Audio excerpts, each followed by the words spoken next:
Біз сол очередь күтіп отқанбыз. Тәтеммен әңгіме айтып. Тәте, не мынау өмір деген не болып кетті деңізші? Сол ғой, таң қалып неқтап көргенім. Неқтады еле тұр. Біз очередь күтіп, уайымдап не болады екен деп, Мен сияқтылар көп келе ма? Көп келе ма мен сияқтылар? Ау. Ой. Әншілердің өздері келеді дейді көріндер ма? Мен енді бірінші рет және соңғы рет келейін деп шештім. Мен бірінші рет келіп тұрмын бұнда жерге. Енді үйленем деп уәде бердім. Бұдан кейін ровно жүремін. Менде бір қатты бір проблема жоқ. Татьяның өзі айтты. Просто суық тиіп қалған деді ғой. Суық тиіп қалған деді. Жылы кейін жүру керек екен, оказывается. Не нап алмай тұрмын, но? Ағаршы істеп жатқан тірлігін. Адам қысып, осы қыздар түсіну қиын ба, әлде мен кішкене нем ба, ше? Бір-екі күн күт деген қалай кетті. Мен де ауырып жатырмын ғой. Нап телефон тастап тастай бересің қайта.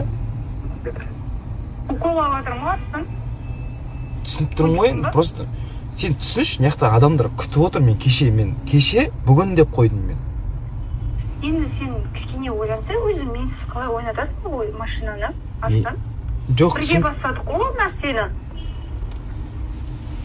Бірге бастағаннан кейін бірге аяқтау керекпіз. Енді аяқтайын деп жатырмын ғой, мен айтып тұрмын ғой, халық айтып тұр ғой, бәрі сенің ауырып жатқанын біліп тұр ғой, сен өтірік ауырып жатқан жоқсың ғой, дұрыс қой. Мен аяқтай беремін, сен уколыңды алып емделе бер, түсініп отырсың ба мені? Енді бір-екі күнім укол қалды, соны салдырсам болды ғой одан кейін. 2 күн деген слишком көп болып кетеді, неқта мен күмән туғызғым келіп тұрған жоқ. Конкретно мен табыстап жібергім келіп тұр, менде жүк түскен қалап тұр, маған керек емес күнде қашан деп жаза берген халық. Хорошо, хотя бы бір күн давай, пожалуйста. Мен сіз оны қалай бересің сен адамға? Біз екеуміз бірге бастадық ба арыстан? Құмаш кішкене ойлансай. Қалай бересің сен? Ода тұрған не бар, айтшы? Ода мен бердім не, сен бердің, екеуміз бірге бердік не, ода тұрған не бар? Сен түсініп тұр ғой, ауырып отқаныңды. Мен де кеше білесің ғой, больницаға бар, бірақ жатып қалатындай емес қой, укол емес. Просто мен қаралдым, анализін тапсырдым. Мен жатып қалдым арыстан, мен жатып қалдым. Білем сен, жатып қалған. Асқазан ауырып жүрген, мен білем, енді көріп тұрсың ғой ситуацияны. Онда бүгін кешке прямой эфирға кіріп барлығын сөзің түсіндіресің онда. Мен қалай кірем, мен ауырып жатқан адам ғой. Ендігі ауырсаң да кіруге болады шығар, бір 5-10 минутта хотя бы. Маған бәрі жатыр, бүгін деп айтып едім ғой, чотам деп мысалы. Мен кеше уәде беріп қойдым, бүгін өткізем, өзі нетеміз, ойнатамыз деп. Бір күн шыдашы, пожалуйста, бір күн. Халықта андай қылмайды, көріп тұр ғой, халықта мен ауырып жатқаныммен. Уколдарын, последний уколдарын алайын, ертең Құдай қаласа Соколайды береміз. Менсіз сен бере алмайсың по-любому оны. Қалай бере алмаймын, мен көріп, арена керек емес ше, өйтіп бере алмайсың, анау емес. Просто онда сен жазыл онда тез. Бәрін конкретно бірге басады да бірге аяқтайық онда. Ой, рахмет. Хорошо. Өйстіп бір күн адам 200 қылады ғой. 2 сөйлейтіндей қылады ғой негізі.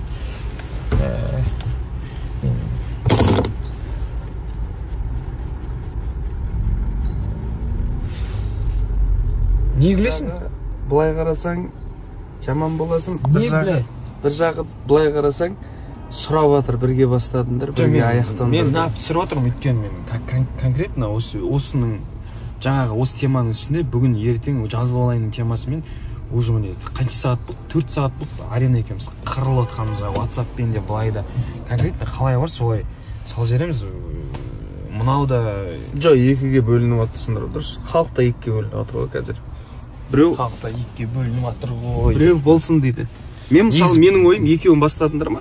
Конкретно екеуін бірге аяқтап беріңдер. Ол да көргісі келеді эмоция. Сен де солай. Не болды, менсін бітірсің бастадың. Просто уже 2 күн, 3 күн дейді. 2 күн емес, бір күн уколымды аламын деді, бір күннен кейін Құдай қаласа шығам деп жатыр. Сабыр қылыңдар, әр нәрсенің қайыры бар.